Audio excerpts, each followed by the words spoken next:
In October of 2001, it was a lot of the media covered this. It was the Cole Bailey Jr. murder. 4 skinheads brutally kicked the kid to death. Cole was maybe 5'4", 115 pounds, standing outside a bar waiting for a cab. Skinheads came out, punched him. He fell on the ground and he crawled, hands and knees, with a broken nose, 65 feet, till he was kicked to death. The reason why they killed Cole was a white kid. The reason why they killed Cole was because they said he was a baggy pants, hip hop listening wigger.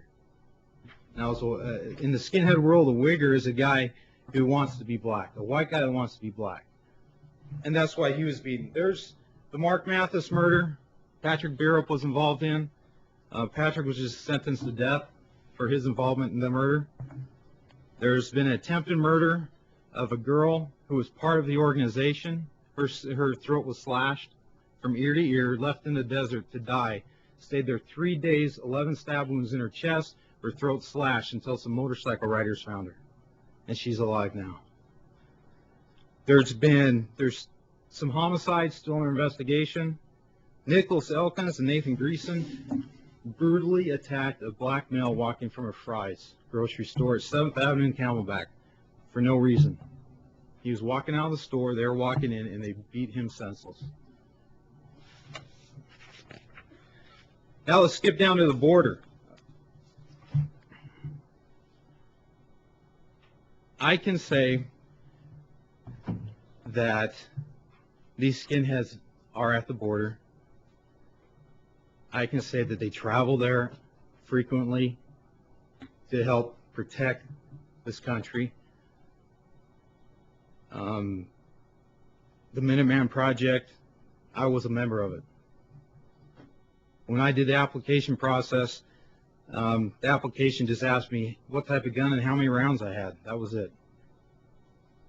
And, they said no long guns are desired. All you had to do is drive the border road, and I saw more AR-15s, AK-47s than our SWAT teams have. They had them everywhere. Ballistic vests, shotguns. There's National Alliance had some guys down there that had over 2,000 rounds of .223 and 12-gauge shotguns. Their purpose of being there on the Ranch Rescue Compound was to start an international incident and fire rounds across the border at the Mexican military, hoping that they would fire back at them. Shutting the border right there. Some border groups, they have what's called special ops. Now, during these special ops, in order to participate in the special ops, number one, you need to go to the proper training and you need the proper gear. And the gear that they're talking about is if you see on the movies or on the news when you see one of our SWAT guys walking around, that's the gear they want. They want the web gear, the holsters. They want the load-bearing vest. They want as many rounds as you can handle, as many rounds as you can carry. And they go and train. That was one thing about the extremist groups and the skinheads that is very well organized, is that they train. They go out in the mountains, they own compounds, they own land, and they shoot. In Oregon, a group called Volksfront came here to Arizona from Oregon. They left Oregon because they did a curbing, like Mark talked about, where they took a transient, made him put his mouth on a curb, and crushed the back of his skull in, splitting his head in half. He eventually died 3 days later.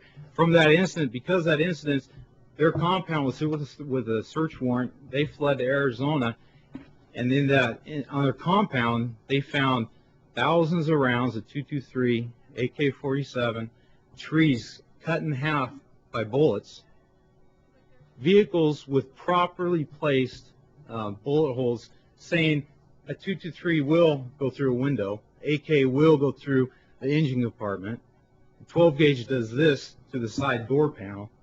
That's how they train. They are trained very well. Now, once you go on these special ops, on the training, then you can go on a special op. And during these special ops, a lot of different things are done. They camo out, put the fatigues on, and they go out and they say that they're protecting our border. So that's all I'll say about those guys. Now, I'm going to read this real quick. According to the Department of Justice, terrorism is the unlawful use of or threatened use of force or violence against individuals or property to coerce or intimidate governments or societies, often to achieve political, religious, and ideological objectives. Now, our border groups call it special ops, our skinheads call it hunting. It doesn't matter what you want to call it, it's the same thing. It is terrorism. It is domestic terrorism. It has always been domestic terrorism, and it will always be domestic terrorism until it's stopped.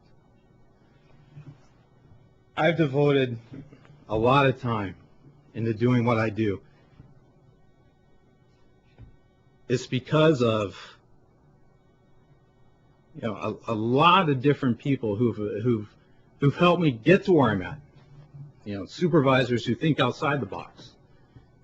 Because there once was a time in the early 90s, the mid-90s, where these were just a bunch of white guys with nothing better to do. Let them listen to their music, let them drive around, let them do whatever they're going to do. It's not like that.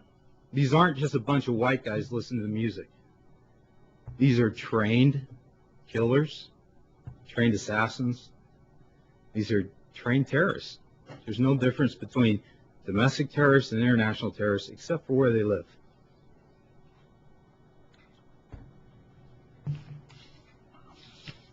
The list of Valley groups is huge, very long. National Vanguard is here and strong. White Revolution is here and strong. Vinlander Social Club is here and extremely strong. NSM is here, National Socialist Movement. David Drake was just sentenced on a murder that he committed while wearing his NSM uniform, when he said, in his words, he said he called the guy a half-spick, and then he killed him. He stabbed him. We have all your various Aryan nations is here, is strong. World Church of the Creator. They're all here, Arizona. And they're all not just here in the valley, but they're down on the border too. So thanks for your time.